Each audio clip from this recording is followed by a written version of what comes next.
Shelmar lies defeated by Geralt of Rivia, master of the witchering trade. Behold, as the last gasps of life seep from the beast.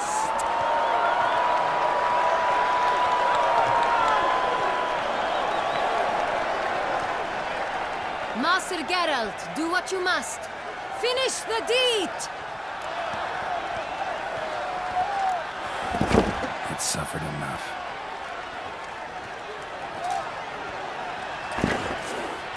The monster lies slain! The fight is done! Praised be the victors!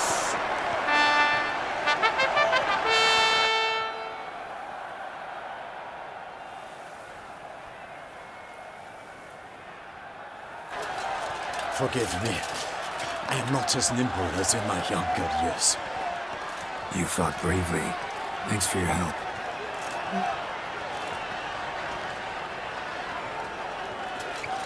Guillaume? The lad came damned close to dying. Fine. Not hurt at all. Vivian? Smile as befits a hero and keep silent. Speech clearly paints you. She approaches.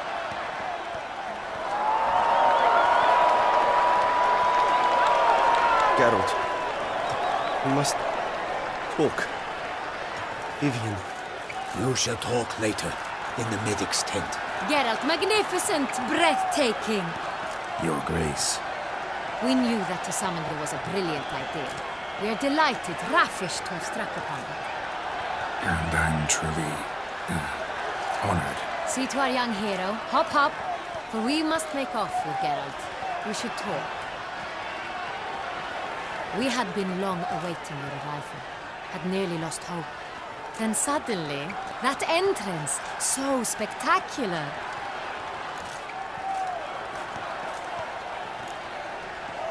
Your Grace. Shaelmars are dangerous creatures, even to knights in full-plate armor. Nonsense. In Toussaint, knights have battled beasts for mere glory since time immemorial. True. Guillaume suffered a few bumps, scars, and bruises, but in return gained eternal glory as he who slew the monster. What about the crowd? Say the Shaelmar had vaulted into the stands. Would have been a massacre. Geralt, though we value your fortuitous intervention in the arena, we would remind you your services have been retained, and as shall soon become clear, you will be generously compensated for completing another task altogether. Your Grace, my contract. I'd like to discuss it. Naturally, but not here. We shall need Damien. He led the investigation pending your arrival. But wherever could he be? Come, we must find him.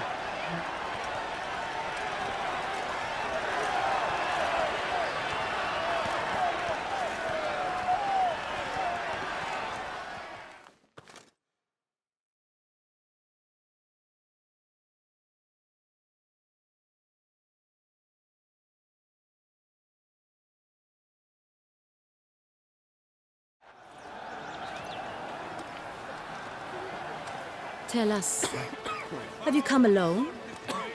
Or did Viscount Julian accompany you? Wish to see Dandelion, Your Grace? Yes. I mean, no.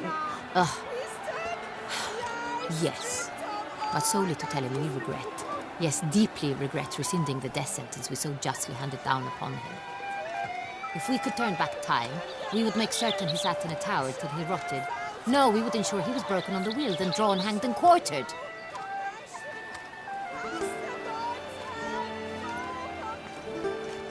Ah, the very man we would entrust with these tasks. Damien Telatour, captain of my personal guard. Your Grace. Witcher. Greetings.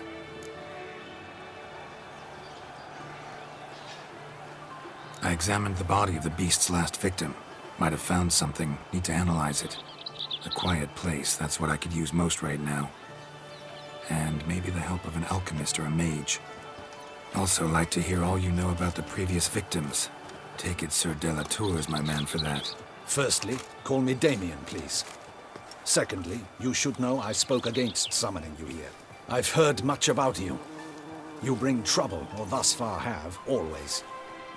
And we've enough trouble as it is.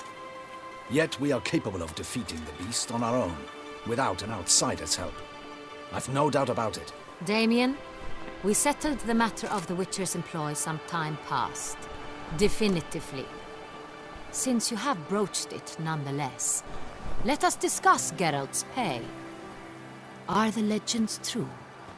Do Witchers usually demand that which you find at home, yet did not expect?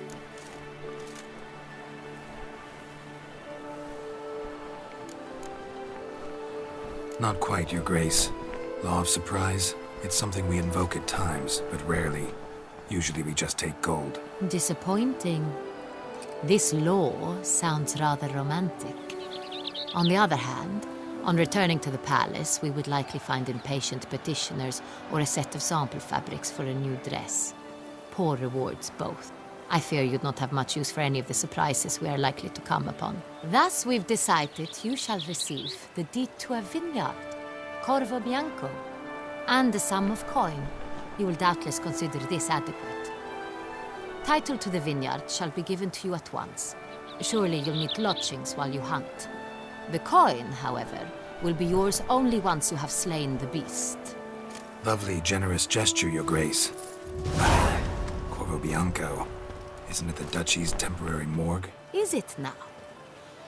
The Chancellery's bungled things again, we fear. Not to be left unsupervised for one instant. Yet, in its mood, a morgue should present minimal problems to a Witcher. What's more, nothing enhances a wine's reputation better than a grim legend. Thank you, Your Grace. I accept the contract, of course. But as I said before, I'll need some information.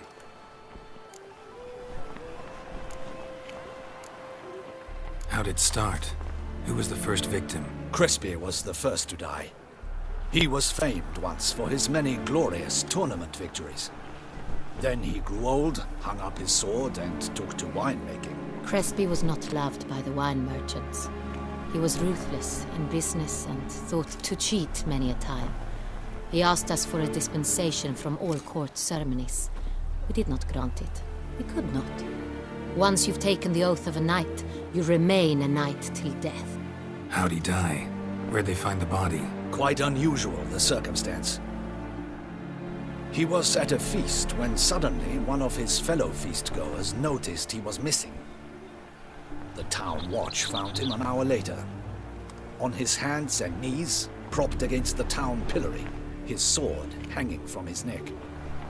He had died of wounds inflicted with claws, not a weapon. Blows of great force. So he died suddenly, but the body was on its knees, meaning someone posed it. So it seems. Second murder. Tell me what you know. In the city there are certain nooks. No one reasonable ventures there after dark.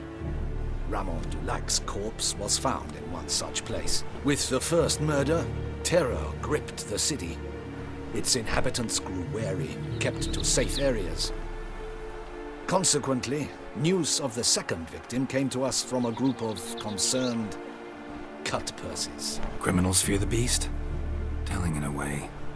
Take it you've excluded the possibility that Ramon died at the hands of these bandits. Do you believe me an amateur? Not hands, but claws killed Ramon Dulac.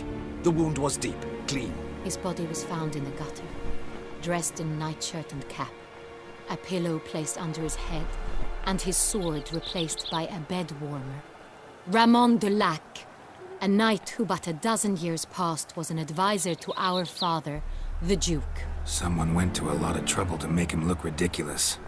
Maybe revenge was the motive. It's not out of the question. Dulac had shady dealings with the criminal underworld, but no one ever came forth with concrete proof of any misdoings.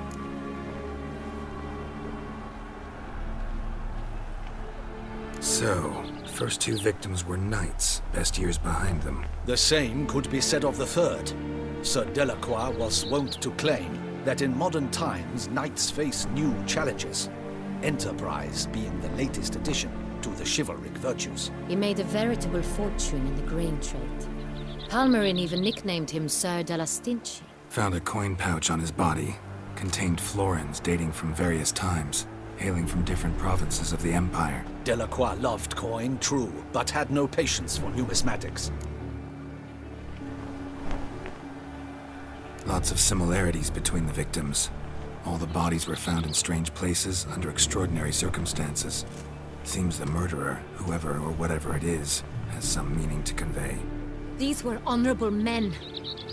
We are horrified by the disdain, the disrespect with which they were treated. These were Knights of Toussaint. Blast it. Might be the point. From what you say, none was a model of virtue. Ever considered that's what the beast's trying to draw attention to? All the murdered men were knights who swore fealty to the 5 chivalric virtues. And even if the Knights of Toussaint swear fealty to what virtues exactly? honor, wisdom, generosity, valor, and compassion. Beast seems to be pointing up moral decay, denouncing it. Victims were all humiliated. Might have been murdered to emphasize their lack of specific chivalric virtues. Honor compromised by the pillory. Wisdom by ridicule. Generosity by a coin pouch shoved down a throat. It seems to fit, true, though not perfectly. Can't discount the theory if it's on the lips of everyone in town. Say our reasoning's right. Next murder will be just as showy and denounce the victim's lack of the 4th virtue, valor. We can also assume that victim will be an elder knight. Let's think. At the moment, all the knights are either at the tourney grounds or in the palace gardens. Our annual hare hunt shall begin there shortly. Have you heard of the custom? Milton mentioned something. Seemed excited to prance around in a bunny costume. Not sure why. Hang on. Strange circumstances. A knight advanced in years. The famed cowardice of rabbits. Could it be that simple? Is Milton de Peyrac-Peyren the next victim? Milton also knew Delacroix. Told me so down by the river. Damien! To miss something so obvious. De Peyrac-Peyren, Crespi, Delacroix, and Delac formed a knightly team. It was years ago, but... Your Grace, we need to find Milton, immediately. rather problematic. You see, the garden entertainments are due to start, and he's disguised as the hare, hiding somewhere, waiting for some tipsy courtiers to find him. The hare's hiding place is a carefully guarded secret. We must call off the game, at once. First and foremost, we must remain calm. Damien, order the garden searched immediately, but discreetly. By no means can we disrupt the festivities. Panic will only incite the beast to strike sooner. And you, Witcher, follow me. My gardens, my night, I shall take the fall. A murder is out of the question. I will not allow it. Not near my palace. Horses? Ready our horses!